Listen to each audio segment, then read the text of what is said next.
Alright, so in the previous video we studied about universal franchise, which is the first main part of Donamo reforms.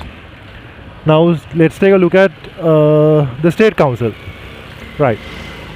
Now in 1833, under Donamo reforms, in Ceylon, the British rulers established a legislative council as well as an executive council.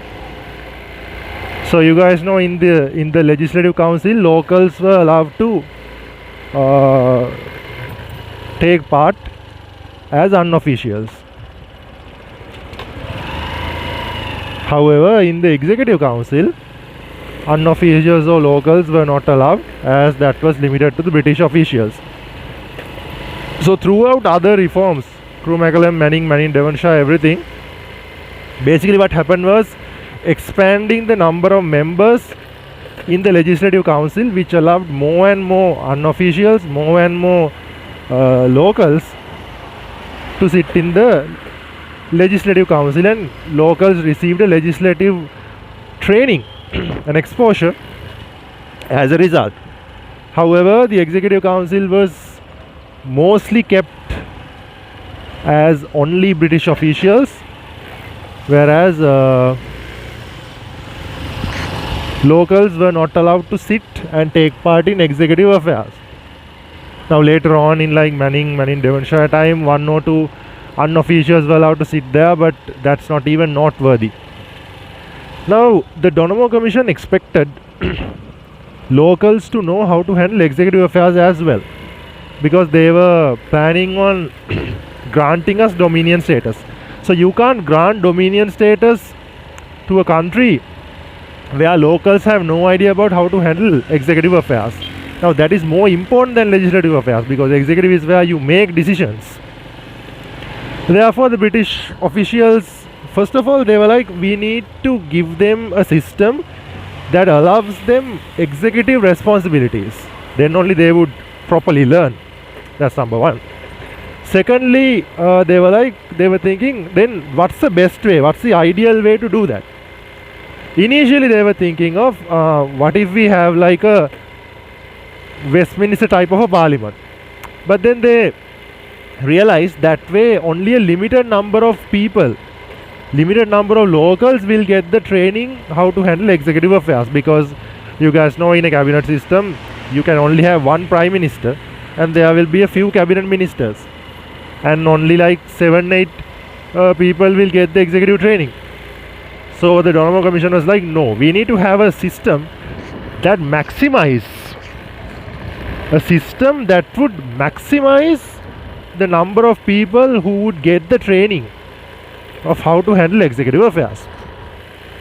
Then they found a system that they used in British local government authorities. In Britain, you know, you have local government authorities. In those local government authorities, they use this system called executive committee systems. And so therefore, the British rulers decided to, first of all, to combine the executive and legislative councils we had separate, to combine them and have one solitary house, which is the executive as well as the legislature. And they decided to incorporate the executive committee system to this, which would maximize the number of people who would get involved in executive affairs as well. Technically speaking, pretty much everyone. Executive committee system is a system which allows all the members of the house to take part in executive affairs. However, these executive committees had so many criticisms as well, because now first of all, the fact that the three state officials, the state secretary, the finance secretary and the legal secretary, these three handled the public sector, the finances and the judiciary, which were the three most important ones. So although we were given 7 out of 10, we pretty much got like the powerless 7, whereas the British people had only 3 out of 10, but those 3 could trump all these 7, because those are the most powerful ones. So as a result, the local leaders got into conflicts with the 3 state officials when they were working as executive committees, as well as when they were working in the board of ministers alongside the state officials. And other than that, there was a problem with lack of coordination, whereas Ivor Jennings called that these 7 executive committees were, it was like a chariot pulled to 7 directions by 7 different horses. We wasn't going anywhere. Other than that, they had as a result of our local leaders having not much of experience, we had a little bit of a priority problem as well. Now, example, the domestic affairs executive committee, once they finish their budget speech, annual budget debate in like 5 minutes, and they spent like 5-6 hours having a debate over constructing some lodge in Anuradhapura for pilgrims, which means that they didn't understand which debates were like more important and which topics should be prioritized. That was a result of lack of experience of our local leaders.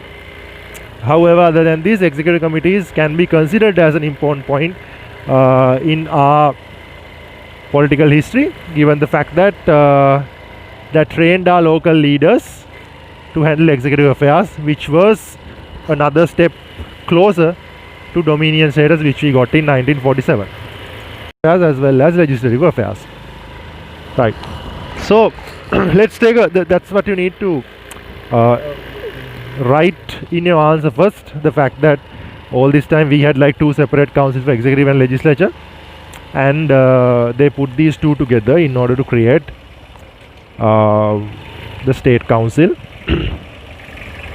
And you need to mention that this system was originally applied in British local government authorities. Then you can mention the composition of this house. What was the composition of this house? First of all, this house was consisted of 61 members. Out of them, 50 were elected by regional representation through universal franchise, and 8 of them were nominated by the governor for the unrepresented minorities, and there were 3 British officials who were known as the 3 secretaries, who also took part in the state council, although they did not have the right to vote in the state council. So these 3 officials were, one, the chief secretary, or else chief secretary, general secretary, or state secretary. All 3 names refer to the same person. Then you have the finance secretary, and you have the legal secretary. Now those 50 people who were elected through regional representation and universal franchise, it's a landmark because they completely removed communal representation, which can be considered as one of the most bold features, because the Donomo Commission commented on this by saying communal representation is a cancer. It's a cancer on the political body of Ceylon. That's what they said. They realized that it had created a lot of tension and conflicts between the communities, so they decided to remove that. However, by this time, the damage was already done, as the Sri Lankan national movement had taken a hit, and the Sinhalese and the minorities already had tensions as a result of communal representation. However, these 50 were chosen from regional representation, so I would say better late than never. Then which means there were 58 locals in this house, in addition to the 3 state officials. So these 3 state officials, I told you guys that they didn't have the power to vote, right to vote. Then why were they placed in the first place? They were placed as advisors, basically to supervise whether the locals are properly handling this house, properly handling their responsibilities, and help us, help our leaders if they were sort of like making a mess out of it. Now we shall study about the 3 state officials later in detail. For now, keep that in mind. So those 58 locals who were there, they were the ones who were basically running the show in the state council. So they were gathered. The state council was summoned twice a week, Mondays and Wednesdays. So Mondays they were summoned to act as the legislature, which means out of those 58 people, one of them was chosen as the speaker, and the remaining 57 people sat like a typical parliament. Now, today we have a 225 parliament with one speaker and 225 members. Similarly, that was also like that, 58 members, one speaker and 57 other ordinary members. It's basically the same thing. And they functioned as a typical legislature. Now on Wednesdays, when they are summoned, they get divided into 7 committees. These were known as executive committees. There were 7 executive committees for health, education, local government, domestic affairs, land and agriculture, trade and commerce, and then the last one, transport, roads, postal, communication, common affairs, and all those things. So the 57 people, excluding the speaker, and 3 state officials, excluding those 4, these 57 divided into these 7 executive committees, and they fulfill the tasks of their respective executive area. So that's how the state council functioned on Wednesday. So you can see all the members, pretty much all the members in the state council had the opportunity to get the training as how to work in an executive and as well as how to work in a legislature. So therefore the state council is considered as one of the important landmarks in the Sri Lankan political history. However, you need to mention that as a legislature, the state council had very limited power. Now there are 4 main tasks each legislature has. One is to pass laws that they had somewhat power, somewhat authority over. Secondly, controlling the executive, which the state council didn't have much of the powers, because given the fact that executive was pretty much, it was themselves. Those 57 were divided into the executive committees themselves, so there was nothing much to control about themselves. And those 3 state officials were also a part of the executive, and they couldn't be controlled by the state council. And thirdly, financial management. Yes, that the state council was allowed to pass the budget and all that, that's there. But the financial secretary had a lot of powers where the state council had no control over that.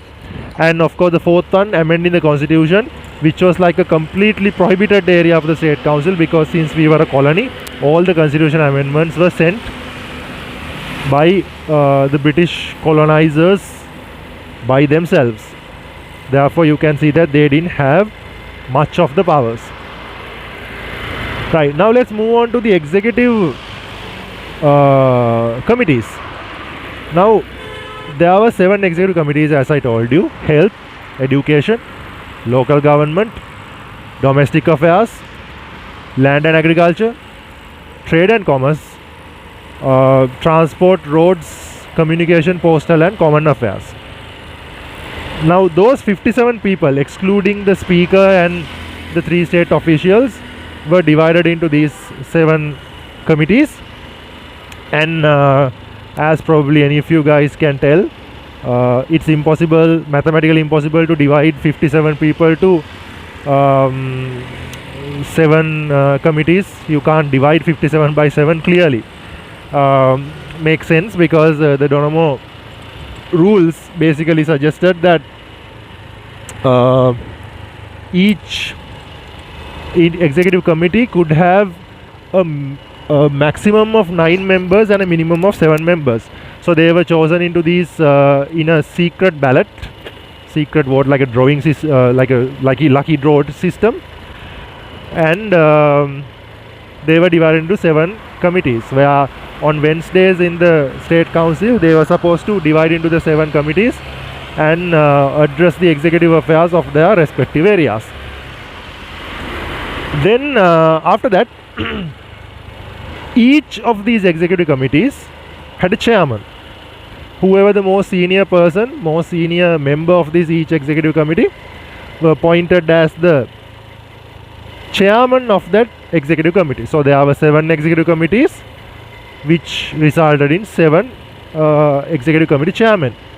So these 7 chairmen and those 3 state officials sat together in the board of ministers. That's how the board of ministers come into place. 7 local executive committee chairmen and those 3 state officials. And the board of ministers was chaired by the chief secretary or the general secretary or the state secretary, as however you call it. So basically that was the person who chaired it. So this was the board of ministers. Now these executive committees were in charge of executive affairs in those respective areas. So this can be considered as an important feature in Sri Lankan political history, given the fact that this was the first time locals were allowed like a reasonable power in the executive. Mathematically speaking, locals received a 7 out of 10 or 70% of the executive tasks, which is really bright. And the fact that as a result of executive committees, so many local leaders received a good exposure in terms of executive affairs. Now you can see people like D.S. Senanayake, SWRD Bandaranayake, all these people served as executive committee chairman at one point. So it trained local leaders for us. And other than that, the fact that our local leaders received this experience became one of the main reasons behind the fact that Ceylon was afforded dominion status about 15-16 years later in 1947. However, these executive committees had so many criticisms as well, because now first of all, the fact that the 3 state officials, the state secretary, the finance secretary and the legal secretary, these 3 handled the public sector, the finances and the judiciary, which were the 3 most important ones. So although we were given 7 out of 10, we pretty much got like the powerless 7, whereas the British people had only 3 out of 10, but those 3 could trump all these 7 because those were the most powerful ones. So as a result, the local leaders got into conflicts with the 3 state officials when they were working as executive committees, as well as when they were working in the board of ministers alongside the state officials. And other than that, there was a problem with lack of coordination, whereas Ivor Jennings called that these 7 executive committees were it was like a chariot pulled to 7 directions by 7 different horses. It wasn't going anywhere. Other than that, they had as a result of our local leaders having not much of experience, we had a little bit of a priority problem as well. Now example, the domestic affairs executive committee, once they finish their budget speech, annual budget debate in like 5 minutes, and they spent like 5-6 hours having a debate over constructing some lodge in Anuradhapura for pilgrims, which means that they didn't understand which debates were like more important and which topics should be prioritized. That was a result of lack of experience of our local leaders. However, other than these, executive committees can be considered as an important point in our political history, given the fact that that trained our local leaders to handle executive affairs, which was another step closer to dominion status, which we got in 1947. Right. So now we need to discuss about the board of ministers under Donomo. So as I explained before, when it comes to these this board of ministers, it was considered of 10 ministers, which means those 7 executive committee presidents and the 3 state officials. So which means 7 of those ministers were local, who were the chairmen of executive committees, and those three state officials, the state secretary, the finance secretary, and the legal secretary. So this board of ministers was chaired by the chief minister, or the whatever the name you use, chief or state or general secretary. Now is one of the things that students mostly get wrong in MCQs is that they think that this council was this board of ministers was chaired by the governor, which is incorrect, because governor was kept away from all these political institutes.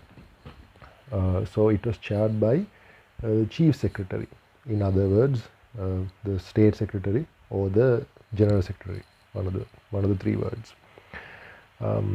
So we realized that in this board of ministers we had 7 out of 10 powers, because 7 of the ministers were locals. However, as I explained before when I was explaining the executive committee system, that the 3 that British people had in their hands were the most important ones. So the local ministers got into conflicts with the 3 state officials quite often. Now, one of the basic examples is that we consider CWW Kanangara to be like a hero, because he was the education committee's chairman. He was technically the education minister. Basically, he had to fight a lot with the British officials to pass the suggestions of free education. Then we need to move on to the 3 British state officials. Now, again, as I explained, these 3 were the general secretary, the finance secretary, and the legal secretary. General secretary is also known as the chief secretary or state secretary. Both names refer to the same person. Then these 3 were placed in the state council as well as the board of ministers. But the thing was, in the state council they did not actively do anything. They were just there to observe the locals and advise the locals on certain matters. Except for in the board of ministers, they sort of had an active role, so much so that the general secretary was the chair of the board of ministers as well. So these 3 state officials had the 3 main tasks. Number 1 is providing consultation and advising the locals on how to perform the duties. So they were basically observing how, since the locals were given pretty much most of the executive and legislative powers, and the British rulers wanted some British officials to observe whether the locals were making any mistakes or whether they were doing it properly. And if our local leaders were doing anything wrong, it was their job to advise the locals as to how to perform those duties. Then secondly, it was expected from the British officials to coordinate the locals and the governor. So as I explained before, the governor was kept away from all the political institutions. He was acting like a nominal executive. So because of that, the governor was not aware of what's going on in the state council or the board of ministers or executive committees. And these three state officials were the ones who updated the governor on what's going on and sort of updated the locals on whatever governor wanted to tell them. They were the coordinators between the governor and the locals. The third task of these 3 state officials was to protect the British Empire. Now, although British people were planning to give us dominion status and they were very lenient with us and all that, yes, but don't forget that we were still a colony. So because of that, the British rulers wanted to ensure that the locals did not misuse these vast powers they received. So the 3 state officials were there sort of to keep an eye on the locals and protect the British Empire. So because of that, Sir Ivor Jennings calls them the 3 watchdogs of the British throne in the Donoughmore system, right? Then that's basically what you need to know, because as you can see, the state council, the executive committee system, board of ministers, and the three state officials, these are interconnected topics. Other than this, what you need to know about the Donamo reforms is what sort of a role the governor played. So to make things very simple, uh, basically the governor was kept away from all the political institutes and political conflicts. He was fulfilling a duty like a nominal executive, where he was not a part of the state council or the board of ministers or anything. And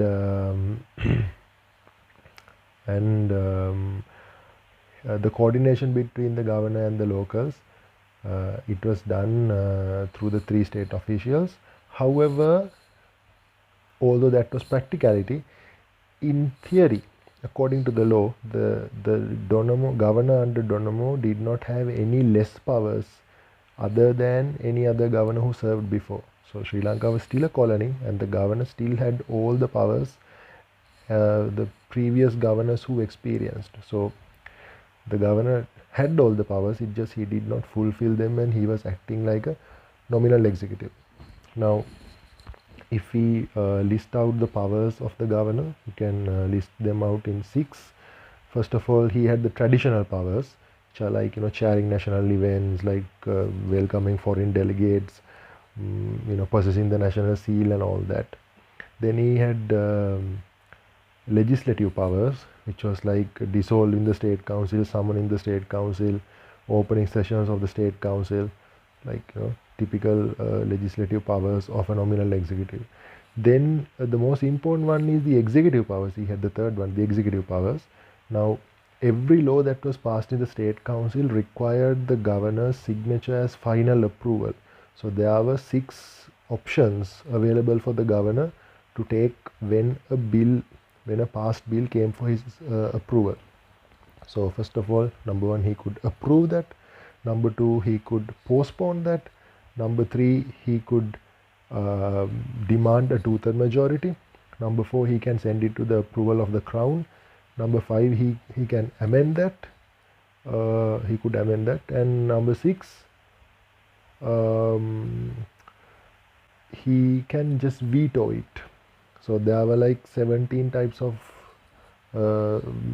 bills that the governor was supposed to veto. So you can see that he had some vast powers in terms of lawmaking. Then fourth one, the governor had powers in case of an emergency. He can declare emergency situation and take all the powers to his hand. And there were powers that were applicable under special circumstances about taxation and stuff. And of course, number 6, he had powers related to the public sector, because the public sector was controlled, administered by a public service commission, which was in charge of appointments, promotions, transfers, disciplinary actions and terminations of the public sector. And the 3 officers and the 3 members of the Public Service Commission were those 3 state officials we talked about before, and the governor was the one who appointed them. And other than these 3 members, the governor also had a lot of powers in terms of the public sector of Ceylon at that time. So we can see the governor had vast powers, although he did not use them. And the governor basically played the role of a nominal executive, which stayed away from all the political institutes and political conflicts.